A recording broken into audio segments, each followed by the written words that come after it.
وأرنا الباطل باطلا وارزقنا اجتنابه. اللهم فكحنا في الدين وعلمنا تأويله. اللهم فكحنا في الدين وعلمنا تأويله.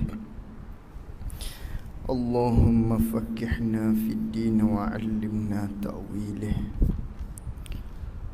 اللهم نور قلوبنا بنور هدايتك كما نورت الأرض بنورك شمسك أبدا أبدا برحمتك يا أرحم الراحمين. اللهم افتح علينا فتوح العارفين واجعل أعمالنا خالصة لوجهك الكريم. اللهم صل وسلم على سيدنا ومولانا محمد. Kitab Jawi muka surat 7. Qala al-muallif rahimahullahu ta'ala wa nafa'na bi'ulumihi wa bi'ulumina fid darain amin.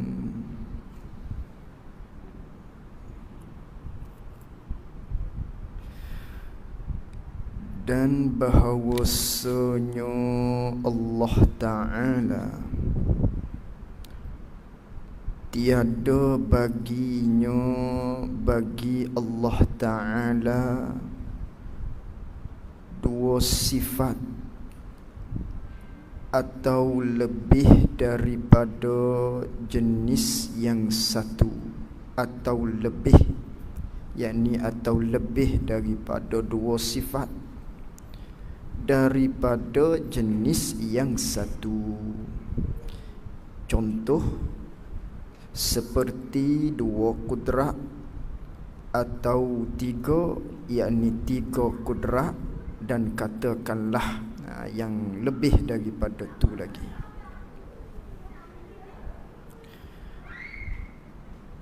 Kata muallif rahimahullahu ta'ala, katanya, dan bahawasanya Allah Ta'ala maknanya Allah yang maha tinggi nisbah pada pangkatnya, tu panggil Ta'ala. Dan bahawasanya Allah Ta'ala tu tiada baginya, bagi Allah Ta'ala tidak ada bagi Allah Ta'ala dua sifat atau lebih, yakni lebih daripada dua sifat. Ini kita sambung maknanya pada perbicaraan kita berkaitan dengan sifat wahdaniyah Allah Subhanahu wa Ta'ala. Maka sebelum ni kita telah hurai, kita telah tahu maknanya wahdaniyah ni terbahagi kepada tiga bahagian. Yang pertamanya wahdaniyah dengan maknanya esa Allah Subhanahu wa Ta'ala pada zat dia. Maka esa Allah Ta'ala pada zat, maka kita telah belajar dia. Ada dua makna yang keluar daripada situ. Yang keduanya esa pada segala sifat. Malam ni kita akan bicara tentang esa Allah Ta'ala pada segala sifat. Apa makna dia? Maka terkandung daripada bawah tajuk esa Allah Ta'ala pada sifat dua makna juga. Dan lagi akan satu laginya, esa Allah Ta'ala pada segala perbuatan pun maknanya mengandungi dua makna. Maka tiap-tiap daripada tiga pecahan daripada maknanya wahdaniyah pada zat, wahdaniyah pada segala sifat, dan wahdaniyah pada segala af'al, maka terjabang pula daripada situ dua makna. Maka pada pertemuan kita yang lepas, maka kita telah hurai maknanya tentang makna satu Allah Ta'ala pada segala satu Allah Ta'ala pada zat dia. Satu Allah Ta'ala pada zat, kita telah hurai pada pertemuan kita yang lepas. Jadi pada malam ni esa pada segala sifat. Apa makna esa Allah Ta'ala pada segala sifat? Ni makna yang pertama. Dan bahawasanya ni makna yang pertama bagi wahdaniyah Allah Ta'ala ataupun satu Allah Ta'ala ataupun esa Allah Ta'ala pada sifat dia, pada segala sifat. Makna yang pertama.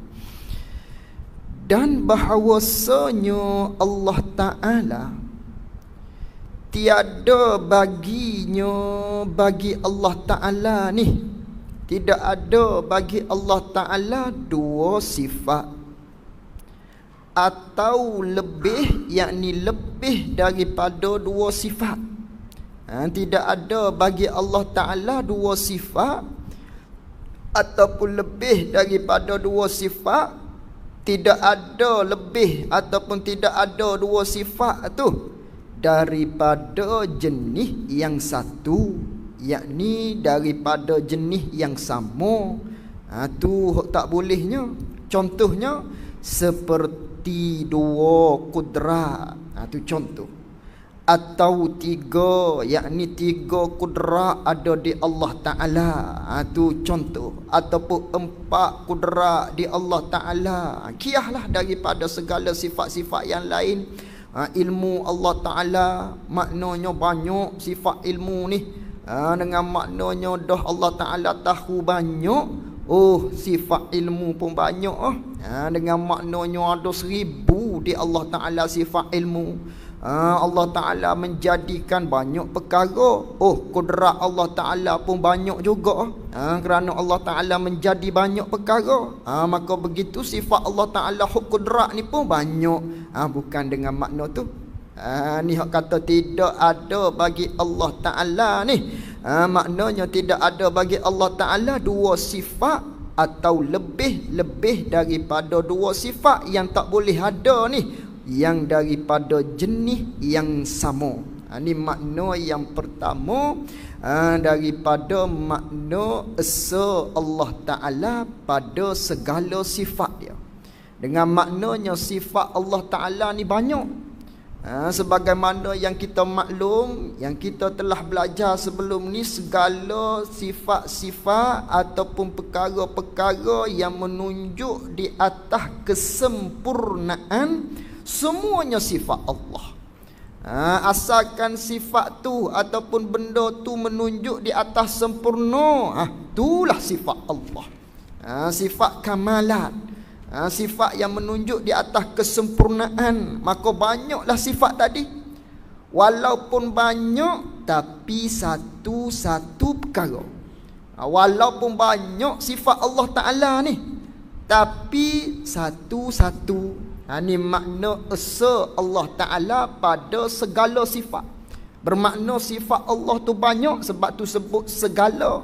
Tapi esa dengan maknanya satu-satu. Walau sifat tu banyak, sifat Allah Ta'ala ni banyak, tapi satu-satu. Dengan maknanya kudrat ada di Allah Ta'ala satu saja. Iradah ada di Allah Ta'ala satu saja. Kalam ada di Allah Ta'ala satu saja. Sama ada di Allah Ta'ala satu saja. Basar ada di Allah Ta'ala satu saja. Tu banyak tu. Kudrat, iradah, ilmu, haya, sama, basar, kalam dan sebagainya daripada segala sifat-sifat Allah Ta'ala yang secara ijmalnya kita wajib iktikad tiap-tiap sifat yang menunjuk di atas sempurna tu semua sifat Allah Ta'ala. Banyak sifat Allah, tapi satu-satu.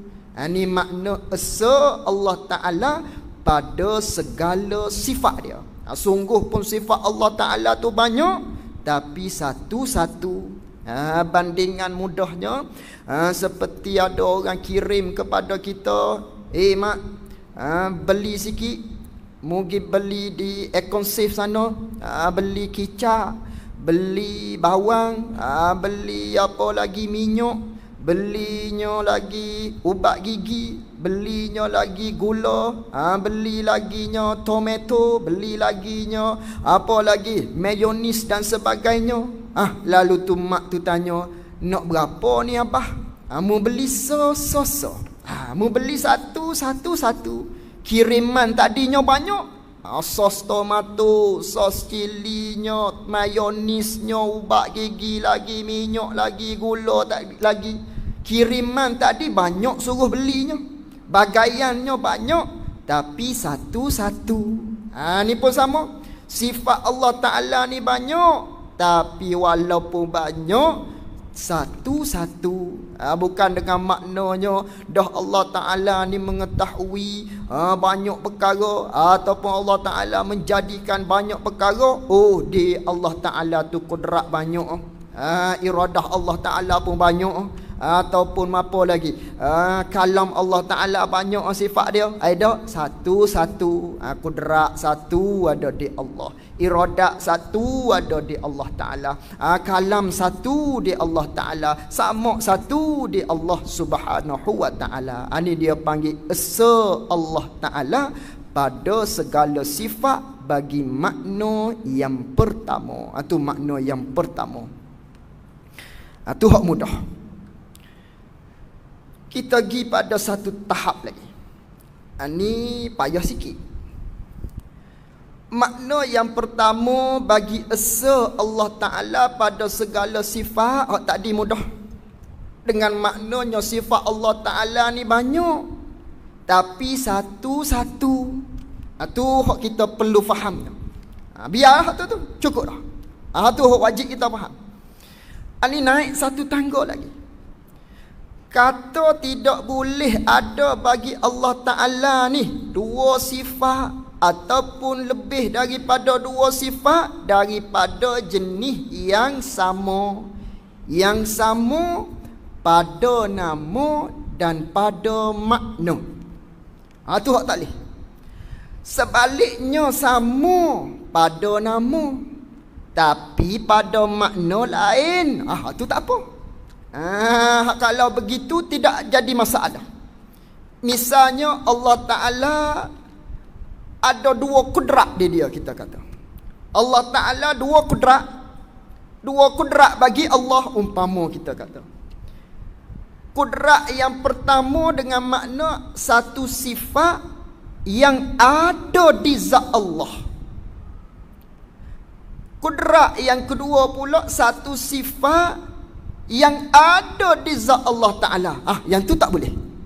Kerana nama sama serta makna pun sama. Yang tu tak boleh. Adapun kalau kita kata dua kudrat, Allah Ta'ala dua kudrat, kita kata, tapi kudrat yang pertama makna bagaimana mu kata tu? Kudrat yang pertama dengan maknanya satu sifat yang ada di zat Allah Ta'ala yang kita terjemahnya dengan perkuasa. Makna yang kedua tadi dah mu kata dua kudrat. Kudrat yang kedua dengan maknanya samaratus sifat, iaitu kuasa. Panggil kudrat juga. Tu makna maksud aku dua kudrat tadi. Dengan maknanya kudrat yang pertama satu sifat yang ada di zat Allah, dengan yang diterjemahkan dengan kata perkuasa. Kudrat yang kedua aku kata dengan maknanya kuasa, yang terkena kepada samaratus sifat. Lain tu, walau nama sama, dari sudut namanya sama, kudrat makna lain. Kudrat yang pertama ialah satu sifat hak ada di zat Allah.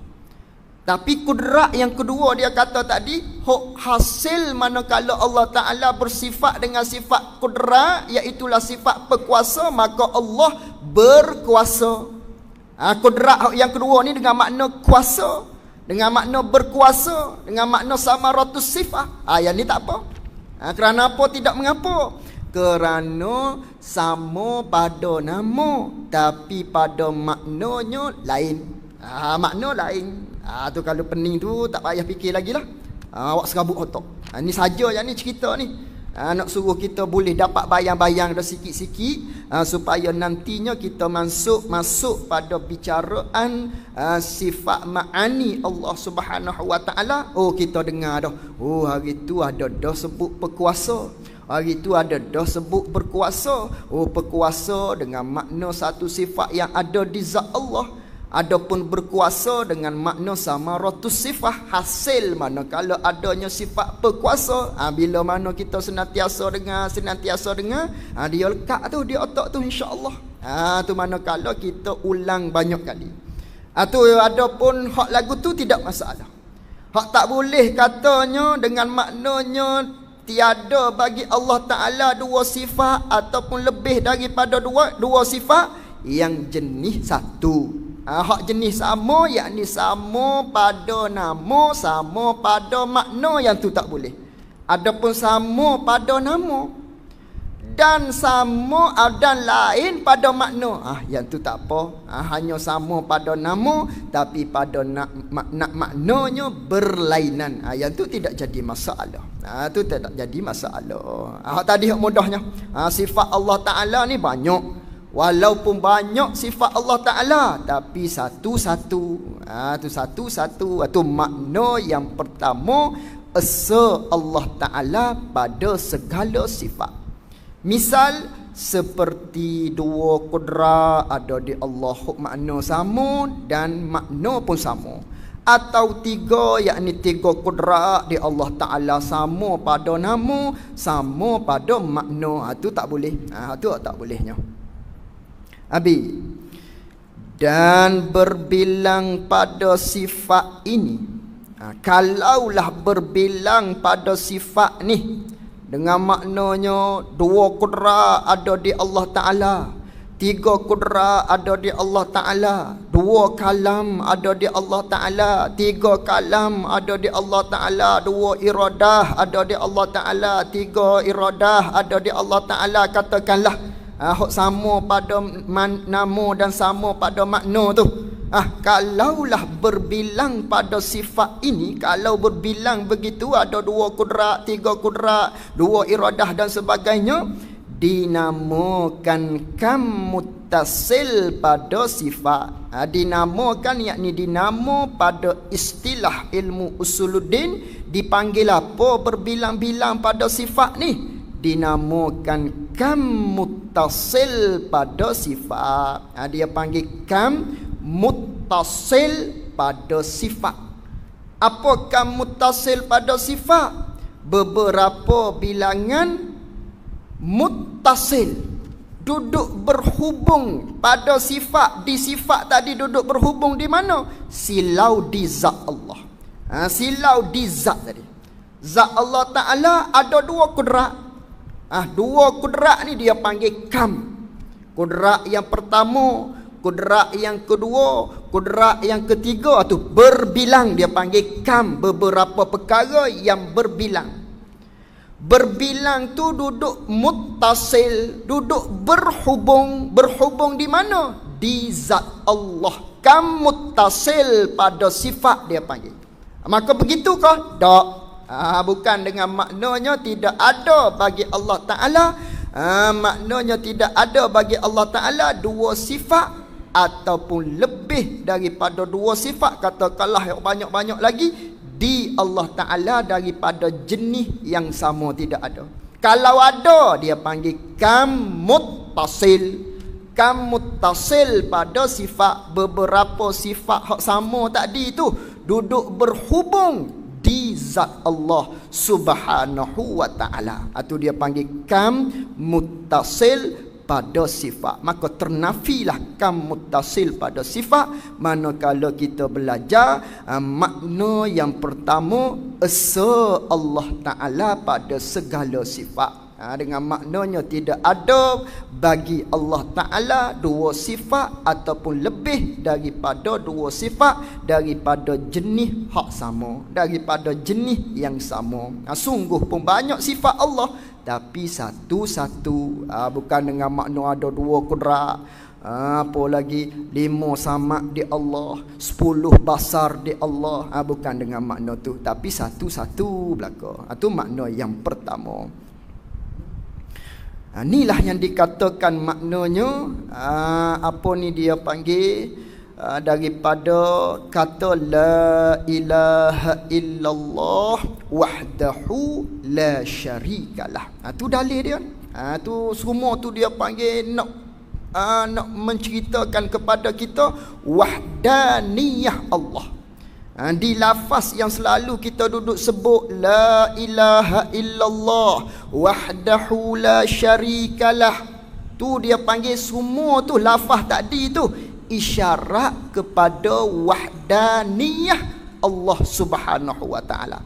Dah manakala kita kata la ilaha illallah, kata ulama itulah isyarat kepada makna wahdaniyah Allah pada zat.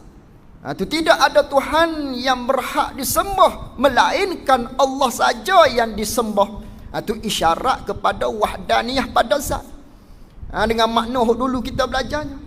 Wahdahu, tunggal ia Allah. Kata ulama itulah isyarat kepada wahdaniyah pada sifat. Yang kita belajar hari ini. La syarikalah, tidak ada sekutu bagi Allah. Itu dengan maknanya isyarat wahdaniyah pada segala perbuatan. Hak lagi akan datang kita belajar. Bermaknanya di lafaz tadi terhimpun makna wahdaniyah Allah Subhanahu wa taala, sama ada pada zat dia, sama ada esa Allah taala pada segala sifat dia, sama ada esa Allah taala pada segala perbuatan dia, terhimpun di lafaz la ilaha illallah wahdahu la syarikalah. Yang selalu kita duduk baca tu besar tu. Jangan sesekali kita tinggal baca dia. Jangan sesekali kita, maknanya kalaulah nisbah kita sebagai seorang imam, tolong makmum kita. Biarlah makmum kita tak tahu fadilat pun, tapi kita sebagai imam tolong dia. Berapa banyak kebajikan kita kalau kita tolong makmum kita tadi. Dia tak tahu fadilat, biarkan. Tapi manakala kita ni sebagai imam, kita tolong dia. Kerana fadilat kita baca la ilaha illallah wahdahu la syarikalah lahul mulku wa lahul hamdu biyadihil khair yuhyi wa yumit wa huwa ala kulli syai'in qadir 10 kali. Itu besar. Bukan main-main, tidak tu. Sebagaimana yang Nabi sallallahu alaihi wasallam sabda, man qala qabla an yansarifa wa yasniya rijlahu min salatil maghribi wal subhi. Kata Nabi sallallahu alaihi wasallam, siapa-siapa yang kata, siapa-siapa yang baca, tak kira siapa-siapa, sama ada imam ataupun si makmum, ketika mana kita sembahyang seorang, tak kira. Bila kita kata, bila kita baca qabla an yansarifa wa yasniya rijlahu, ketika mana kita belum lagi melipatkan dua kaki kita, sebelum mana kita alihkan kedudukan, setelah mana kita assalamualaikum warahmatullah, assalamualaikum warahmatullah. Sebelum kita lipat kaki tu kata apa? Bila kita kata tu min salatil maghribi was subhi, kata-kata selepas daripada sembahyang maghrib dan sembahyang subuh. Apa dia katanya? La ilaha illallah wahdahu la syarikalah lahul mulku wa lahul hamd biyadihil khair yuhyi wa yumit wa huwa ala kulli syai'in qadir. Berapa dia baca? 10 marrat. Baca 10 kali. Bukan 3 dak, 10. Hak 3-nya bila? Zuhur, asar, isyak tu 3. Adapun di maghrib selepas daripada subuh 10 kali.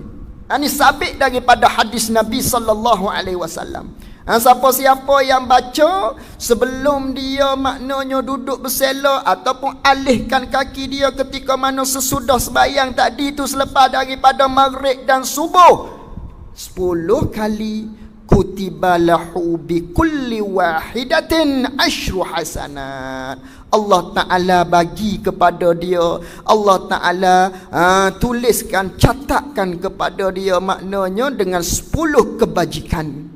Dan dihapuskan pula dengan asyru sayyi'at, dengan 10 kejahatan.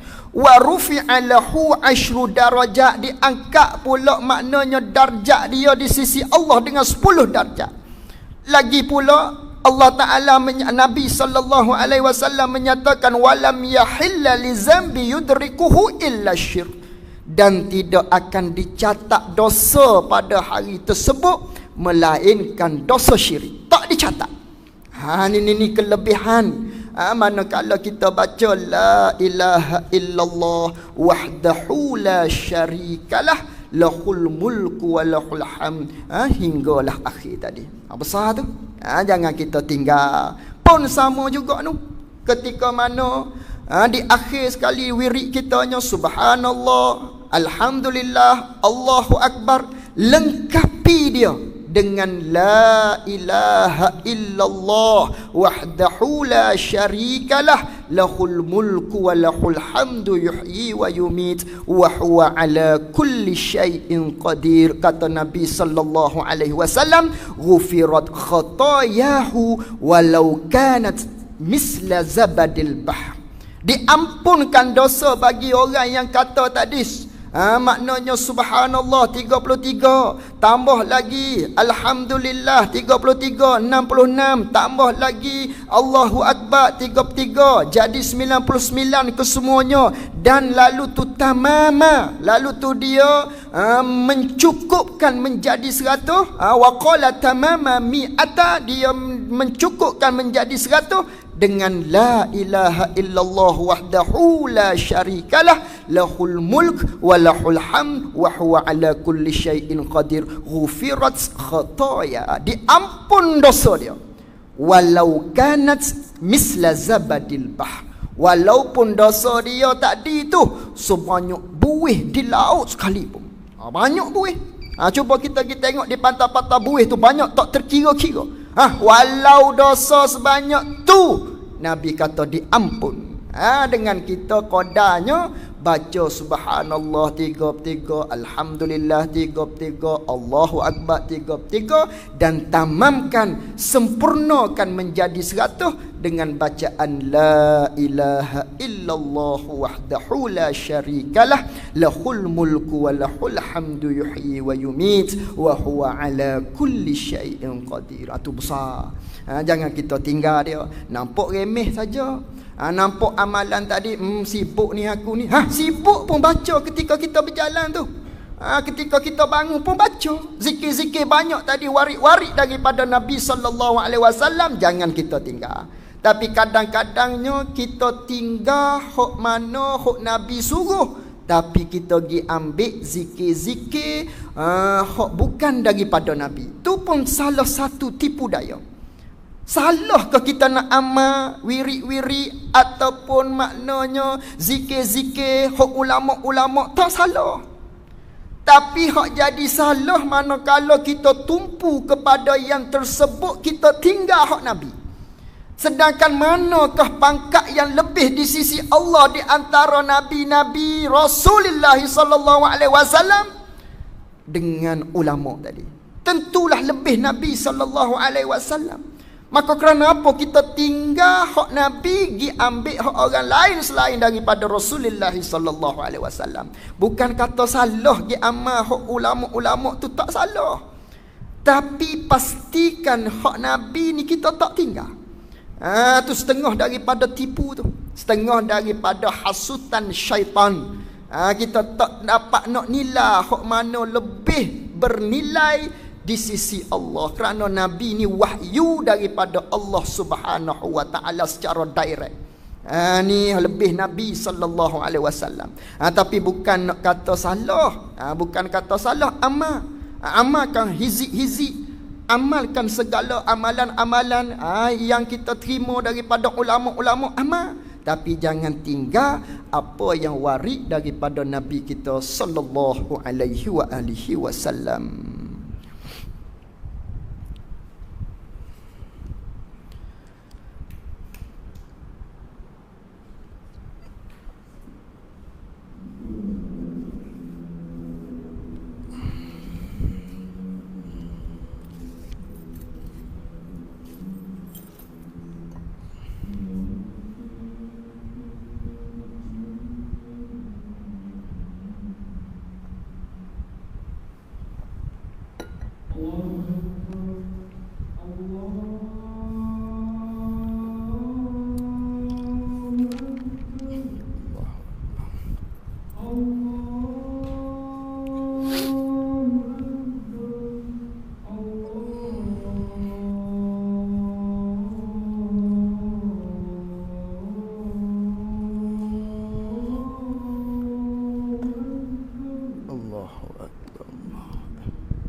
اللهم رب هذه الدعوة التامة والصلاة القائمة حمد محمد الصلاة الفاتحة والشرف والدرجة وبعه مقام المحمود الذي وعدته إنك لا تخلف الميعاد.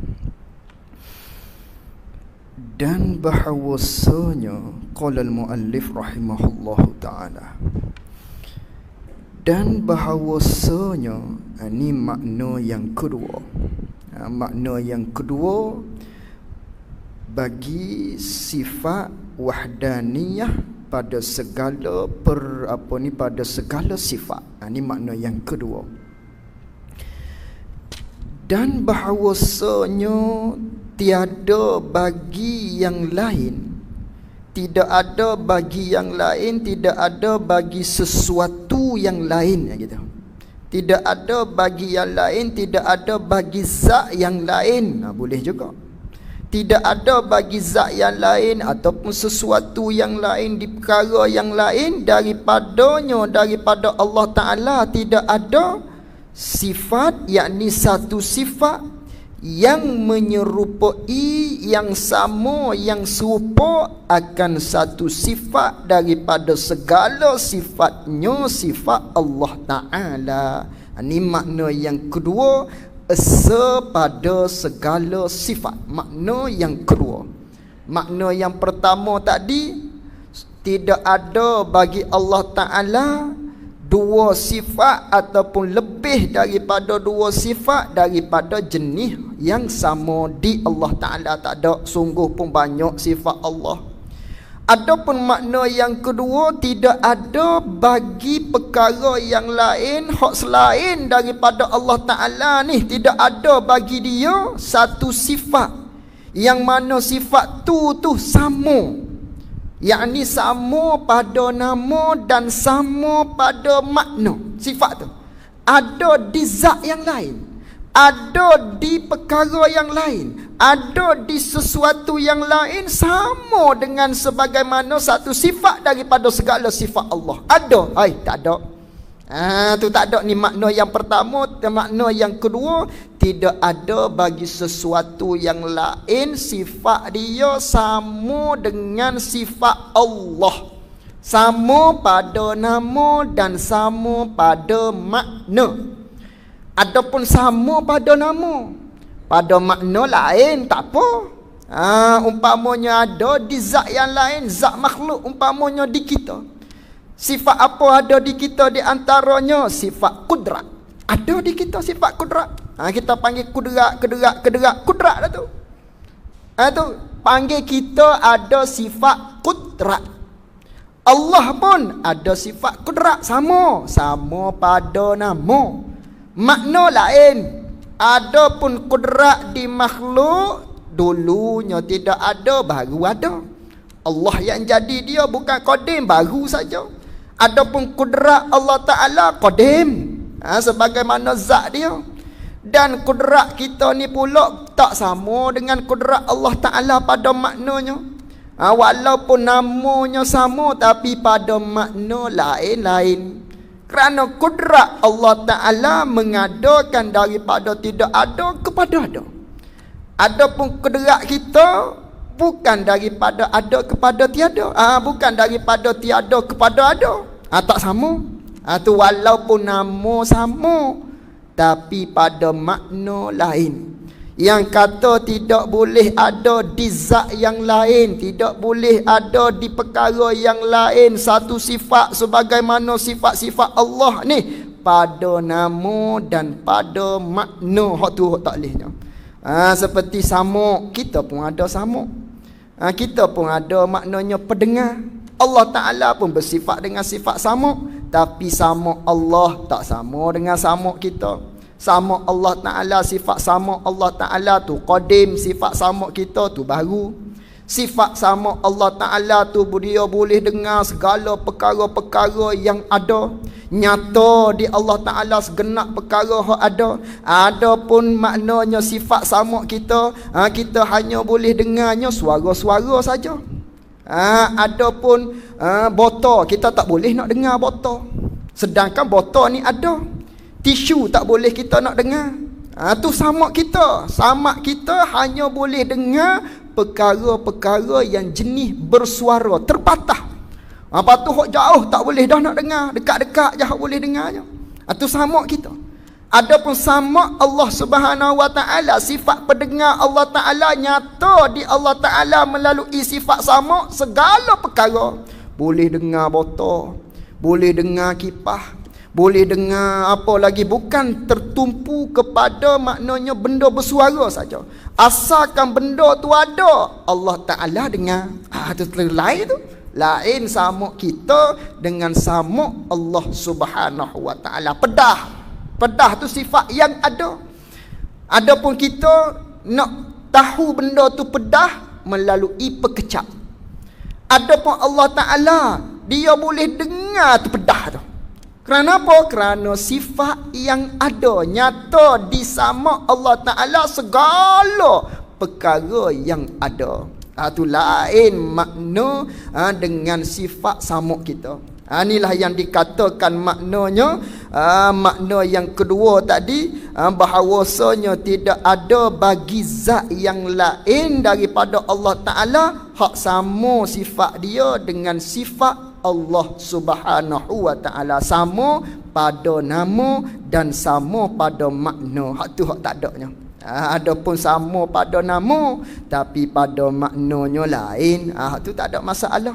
Tu tak ada masalah. Ini makna yang kedua daripada bagaian esa Allah, daripada makna esa Allah Ta'ala pada segala sifat dia. Tu makna yang kedua. Dan menyerupai sifat yang lain bagi sifatnya, dan menyerupai sifat yang lain bagi sifatnya, sifat Allah Ta'ala ini, kalaulah sama ada di benda lain, maknanya sifat dia sebagaimana sifat Allah Ta'ala, dinamakan pada istilah ilmu usuluddinnya, dinamakan kam munfasil pada sifat. Dia panggil kam, beberapa bilangan hak sifat tadi, munfasil duduk suku-suku. Duduk suku-suku pada sifat. Maknanya di Allah Ta'ala ada kudrat.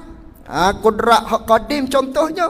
Ada lagi di benda lain kudrat dia qadim juga. Ataupun ada kudrat di Allah Ta'ala, kudrat Allah Ta'ala ni mengadakan daripada benda tu tidak ada kepada ada. Ada di perkara yang lain sama kudrat dia sebagaimana kudrat Allah, dengan maknanya dia pun boleh mengadakan daripada benda yang tak ada kepada ada juga. Sama. Tu dia panggil beberapa bilangan, beberapa kam. Ada beberapa kam, beberapa bilangan sifat yang munfasil, yang duduk bercerai di zat Allah Ta'ala satu, di benda lain pun satu. Tu dia panggil munfasil. Tadi muttasil, duduk di zat Allah Ta'ala, 2 kudrat 3 kudrat di zat Allah Ta'ala. Yang ni munfasil, di benda lain pun ada kudrat sebagaimana kudrat Allah.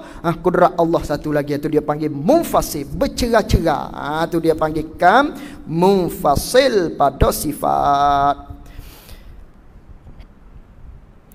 Dan dua kam ini, dua kam mana? Kam muttasil pada sifat dan kam munfasil tadi tu, kedua-duanya, kedua-dua kam ini ternafi, kedua-duanya, kedua-dua kam ini, kam muttasil dengan kam munfasil ternafi, tertolak dengan kita belajarnya, dengan kita mempelajari sifat wahdaniyah Allah Ta'ala pada sifat, maka tertolaklah kedua-dua tadi. Itu makna esa Allah Subhanahu wa Ta'ala pada segala sifat dia, mengandungi dua makna. Itulah yang dikatakan wahdahu dalam zikir yang kita selalu baca tadi. Habis itu.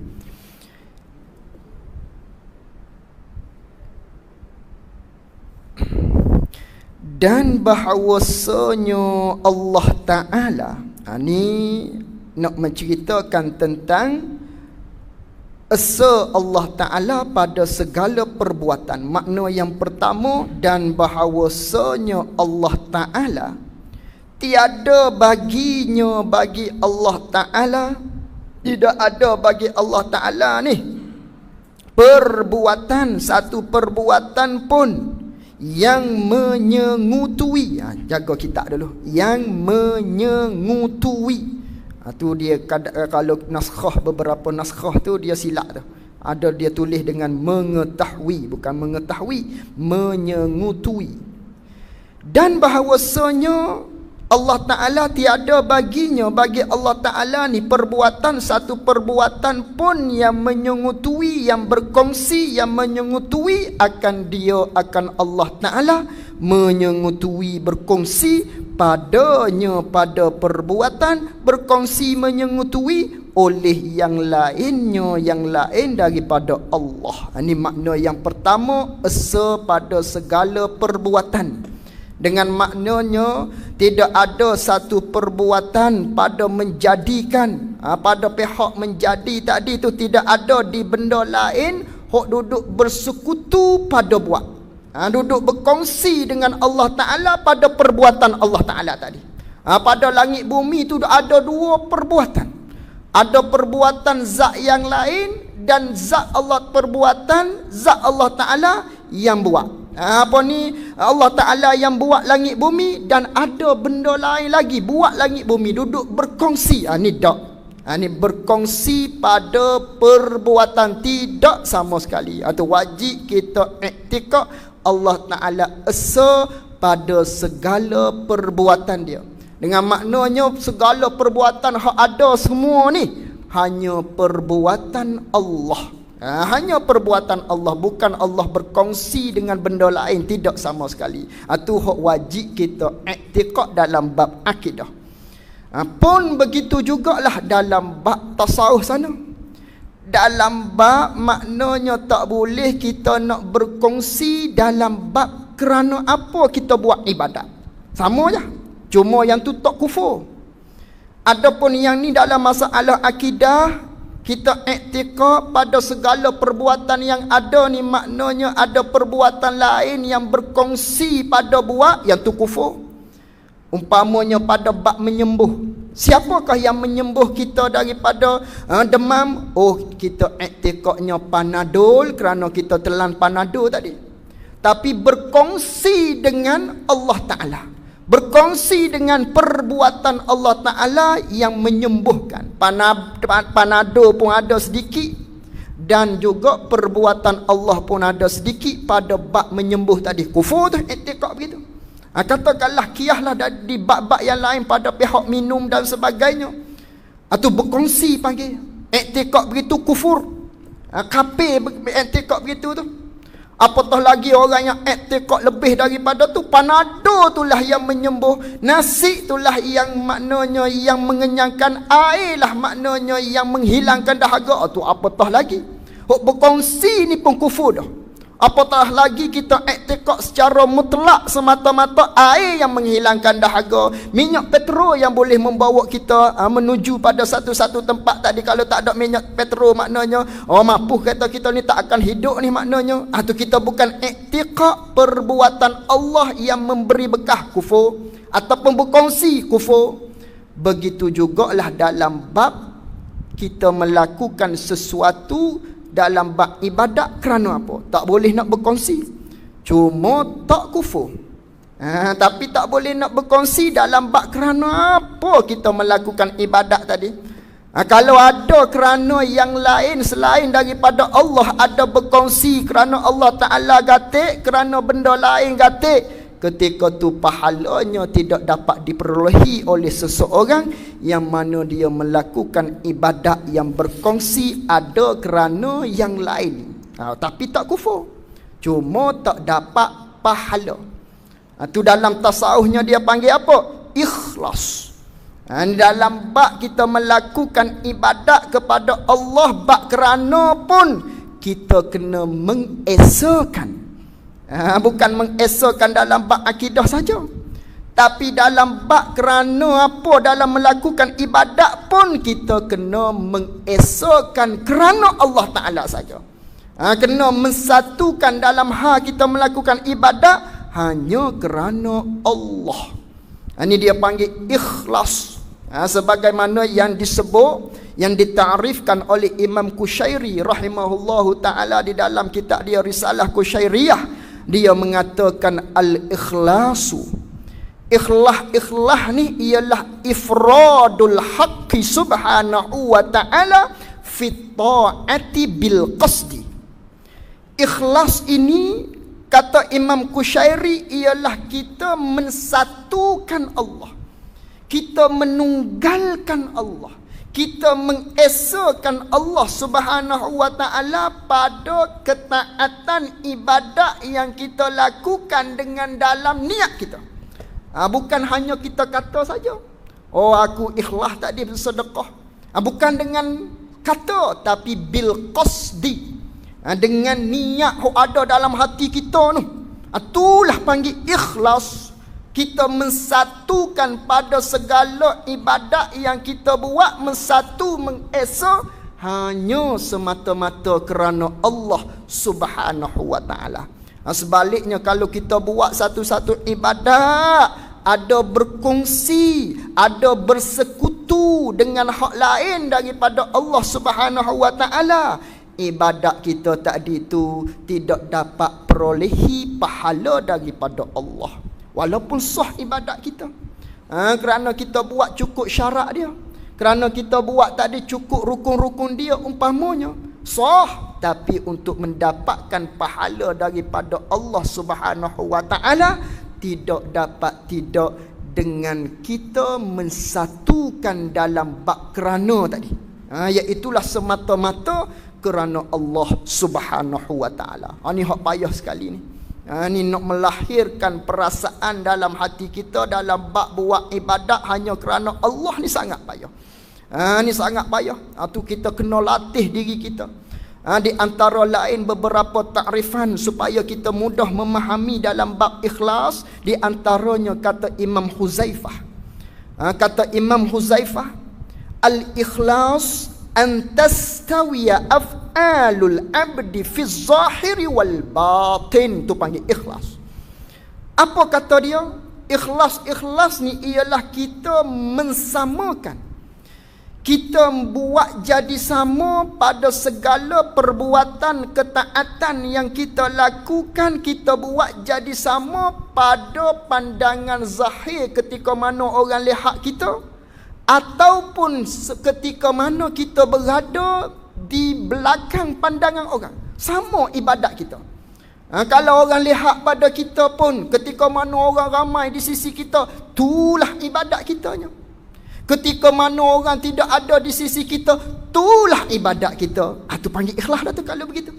Tapi sebaliknya, kalau di pandangan orang, mana kalau orang ramai di sisi kita, maknanya di tepi kita ni ada orang, maknanya ketika tu kita mari perasaan, oh sedapnya buat ibadat, rasa senang nak buat ibadat, rasa tak berat nak buat ibadat, rasa mudah nak buat ibadat. Tapi ketika mana di belakang pandangan orang, ketika mana kita duduk bersendirian di rumah, tak berjalan ibadat kita, tak jadi ibadat kita. Ataupun berat nak buat ibadat, kita buat tapi rasa berat. Walaupun begitu, panggil tak ikhlas lagi. Kerana ikhlas ni kata ulama sama. Pada bab kita buat ibadat sama saja. Mahu pun sama ada di hadapan pandangan orang ataupun ketika kita bersendirian, itulah ibadat kita. Tak jadi berat, tak jadi mudah dengan ada pandangan orang, tak jadi berat nak buat ibadat ketika mana duduk bersendirian, tak sama saja. Itu panggil ikhlas. Itu alamat ikhlas. Sebaliknya, kalau mari perasaan berat ketika mana duduk sorang-sorang, tapi ketika mana di pandangan orang rasa mudah, ketika tu tidak ada ikhlas lagi. Apa tidak ada ikhlas? Kita tidak mengesahkan Allah Ta'ala pada bab kerana apa kita melakukan ibadat kepada Allah Subhanahu wa Ta'ala. Na'udzubillah. Ini kita takut sekali. Cuba kita cek diri kita, cuba kita periksa diri kita. Kerana kita nak kepada pahala. Kerana pahala inilah sebagai bekalan kita untuk bertemu dengan Allah Subhanahu wa Ta'ala. Sebaliknya, kalau ketika mana kita berada di surau, kita rasa mudah saja nak buat ibadat, rasa mudah saja nak sembahyang sunat, qabliyah, ba'diyah. Tapi ketika mana kita berada di rumah, di samping isteri kita, kerana isteri kita sudah tahu perangai kita, masak dah dengan kita, kehidupan kita yang lama dah kita dengan dia, kita memang malah ketika mana kita berada di rumah. Alamatnya kita tadi tidak ada ikhlas. Kena baiki, kita kena bersih tadi.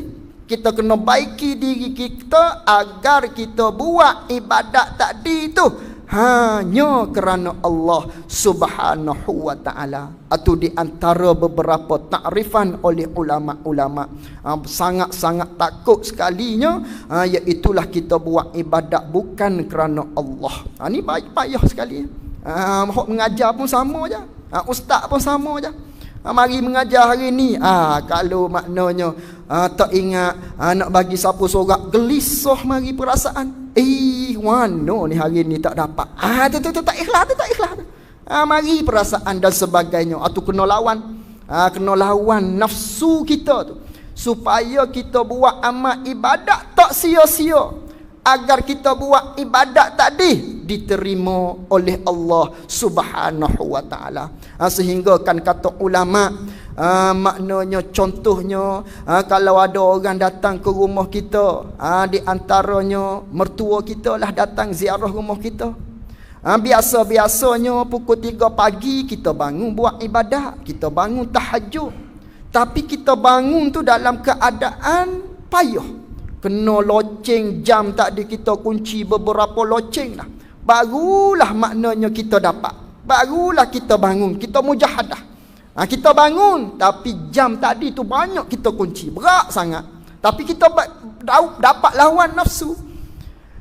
Tapi ketika mana ada orang berkunjung di rumah kita, ada orang tidur di rumah kita, tak sempat jam loceng tadi berbunyi, mata kita segar bugar. Tu apa tu? Alamat tidak ikhlas. Masih lagi ada syirik kecil dalam hati kita. Ni hak takutnya. Sebab itulah kata Nabi sallallahu alaihi wasallam, inna akhwafa ma akhafu alaikum asyirkul asghar. Kata Nabi sallallahu alaihi wasallam, sesungguhnya hak paling aku takut sekali yang terjadi di kalangan umat aku ni, yang menimpa kepada kamu semua ni, kata Nabi, ialah syirik yang kecil. Lalu turun sahabat Nabi sallallahu alaihi wasallam tanya, ya Rasulullah, wa ma syirkul asghar? Apakah yang dimaksudkan dengan syirik kecil tu ya Rasulullah? Lalu kata Nabi sallallahu alaihi wasallam, ar-riya'u, riya'. Mari perasaan nak menunjuk dalam hati kita. Mari perasaan nak dapatkan pujian dalam hati kita. Itu dengan bandingan-bandingan yang semisal dengan yang ditakrifkan oleh ulama-ulama tadi. Itu mudah-mudahan kita dapat jaga diri kita daripada perkara-perkara yang tersebut, agar kita dapat meraih pahala dapat meraih pahala di hari kiamat kelak, agar tidak sia-sia amal ibadat yang kita lakukan tadi. Itu semua kita kena mujahadah, kita kena berlawan nafsu, dan kita kena ada ilmu sedikit sebanyak baru kita dapat lawan dia. Kalau tak ada ilmu, bagaimana kita nak lawan dia? Itu tidak kena belajar di dalam ilmu tasawuf, supaya hati kita tadi tu bersih. Tapi nak hati bersih, kena jaga anggota dulu. Kena jaga anggota badan kita dulu daripada melakukan maksiat kepada Allah, baru hati kita tu bersih. Tapi sebaliknya, kalau anggota kita yang 7 ni kita tak jaga, bagaimana hati kita nak bersih? Dia tak boleh pergi dah. Eksperimen oleh para ulama, nak bersih hati tadi tu, kena bersih dulu segala anggota zahir kita yang 7 daripada melakukan kemaksiatan kepada Allah. Kerana segala anggota zahir kita yang 7 merupakan wasail, merupakan tangga yang maqasidnya ialah kita nak membersihkan hati kita daripada segala cemar-cemar. Tapi wasail dia, tangga dia ialah segala anggota 7 ni dulu. Bersihkan dia dulu, jauhi dia dulu daripada buat maksiat, barulah hati kita tu bersih. Kerana anggota 7 ni wasail dia, tangga dia. Umpamanya kita nak naik pada masjid, nak naik pada surau, nak naik kepada rumah kita, melalui tangga dia. Tangga dia, kalau tangga tu cemar, tahi ayam monenya, ada tahi kambing bertopok-topok, ada sapah sarak dan sebagainya, nak naiknya atas rumah, nak naiknya atas masjid, nak naiknya atas surau. Tapi oleh kerana tangga tu cemarlah tempat yang kita tuju tadi. Kerana apa? Wasail dia tu cemar dah. Begitulah kita. Hati kita nak bersih, nak cuci, tak sejadi kotor. Anggota zahir kita perlu dibersihkan terlebih dahulu. Kena tinggalkan daripada segala maksiat kepada Allah Subhanahu wa taala. Kita kena ingatlah bagaimana cara nak bersihkan segala anggota zahir kita daripada melakukan maksiat. Yang pertamanya, kita kena ingat segala anggota kita ni adalah amanah daripada Allah. Segala anggota zahir kita ni adalah pemberian daripada Allah. Manakala dia pemberian daripada Allah, manakala kita ingat di hati begitu, kita tidak akan melakukan perkara-perkara maksiat. Dan kita kena ingat juga ini adalah amanah oleh Allah yang akan dipertanggungjawabkan oleh Allah Ta'ala di akhirat kelak. Ni tubuh-tubuh kita, segala kulit-kulit kita akan menjadi saksi atas perbuatan kita yang kita lakukan. Kalaulah kita buat perkara yang baik, dia akan menjadi saksi bagi kita. Dia akan menjadi hujah yang baik, yang manfaat kepada kita di akhirat. Sebaliknya, kalau kita guna anggota zahir kita tadi yang Allah Ta'ala beri kepada kita, yang Allah Ta'ala amanahkan kepada kita tadi, dengan jalan yang tidak mengikut syarak, dia jugalah yang akan jadi saksi atas kita, yakni saksi mudarat kepada kita. Dia akan menjadi hujah kepada kita untuk kita ditindas ketika mana kita berada di akhirat. Ini sebagaimana yang disebut di dalam surah Fussilat. Di antaranya Allah Subhanahu wa taala menceritakan, wa yauma yahsyaru a'da'ullahi ilan nar fahum yuzaun. Allah Ta'ala menceritakan pada hari tersebut, pada hari padang mahsyar, pada hari akhirat kelak, di padang mahsyar nanti akan dihimpunkan musuh-musuh Allah untuk ke neraka. Dihimpunkan di padang mahsyar untuk masuk ke dalam neraka Allah. Tak masuk lagi, baru dihimpunkan. Lalu kata Allah Ta'ala, hatta iza ma ja'uha syahida alaihim sam'uhum wa absaruhum wa juluduhum bima kanu ya'malun. Sehinggalah apabila setelah mana dihimpunkan oleh Allah Ta'ala di padang mahsyar, seteru-seteru Allah untuk mereka itu diheret ke dalam neraka, apabila mereka itu sampai ke neraka, lalu tu menyaksilah ke atas mereka itu oleh pendengaran-pendengaran, oleh penglihatan-penglihatan mereka, oleh kulit-kulit mereka, dengan apa yang mereka lakukan sewaktu mereka berada di atas dunia dulu. Ini kulit menjadi saksi, menjadi saksi kepada kita. Wa qalu li juludihim lima syahidtum alaina. Lalu tu mereka tadi yang diheret untuk masuk ke dalam neraka setelah mana dihimpunkan pada satu tempat di padang mahsyar, lalu tu mereka kata kepada kulit mereka sendiri, mereka bercakap dengan kulit mereka sendiri, lima syahidtum alaina, kerana apa ni kamu ni menjadi saksi kepada kami pula ni? Kamu kata begini kepada kami pula ni? Kerana apa kamu membuat tindas kepada kami ni pula? Tu dia bercakap dengan kulit dia. Ni kalau atas dunia orang bercakap dengan kulitnya, kata bodoh demo lah. Ni di akhirat. Peristiwa ketika mana di padang mahsyar, kita selaku tuan bagi kulit, selaku tuan bagi anggota, manakala kita buat perkara yang tidak elok di dunia, kulit kita, segala anggota kita ni akan menjadi saksi kepada kita.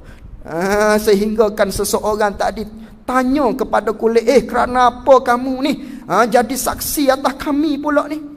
Lalu tu kata kulit tadi, qalu antaqanallahu allazi antaqa kulla syai'in wa huwa khalaqakum awwala marratin wa ilaihi turja'un. Allah Ta'ala lah dia kata, Allah Ta'ala lah yang suruh aku ni jadi, maknanya jadi bercakap ni, aku menjadi hujah. Dengan maknanya di ayat selepas daripada tu, sebab dulu atas dunia, maknanya kamu walaupun buat maksiat, iyalah kamu buat maksiat, tapi kamu buat maksiat tadi di belakang pandangan orang, sungguh pun orang tak lihat maksiat yang kamu lakukan, tapi kamu tak khabar aku ni hok tak pisah denganmu, hok gi mana-mana denganmu, hok tak bercerai denganmu ni, ada denganmu ni, aku duduk tengok sekali. Akulah maknanya yang buat maksiat tadi, menggunakan anggota aku ni lah, menggunakan akulah hok buat maksiatnya. Tu maknanya segala anggota kita menjadi hujah kepada kita manakala kita melakukan kemaksiatan kepada Allah Subhanahu wa taala. Nauzubillah. Moga-moga kita dapat pelihara anggota kita ini daripada melakukan kemaksiatan kepada Allah, kerana mereka ini akan menjadi saksi kepada kita di akhirat kelak. Dapat heret kita masuk ke dalam neraka Allah Subhanahu wa taala. Dan bahawasanya Allah Ta'ala tiada baginya perbuatan yang menyengutui akan dia. Kita sambung setakat itulah dulu. Wallahu a'lam wa ilmuhu atam. Jazakumullahu khairan jaza. Assalamualaikum warahmatullahi wabarakatuh.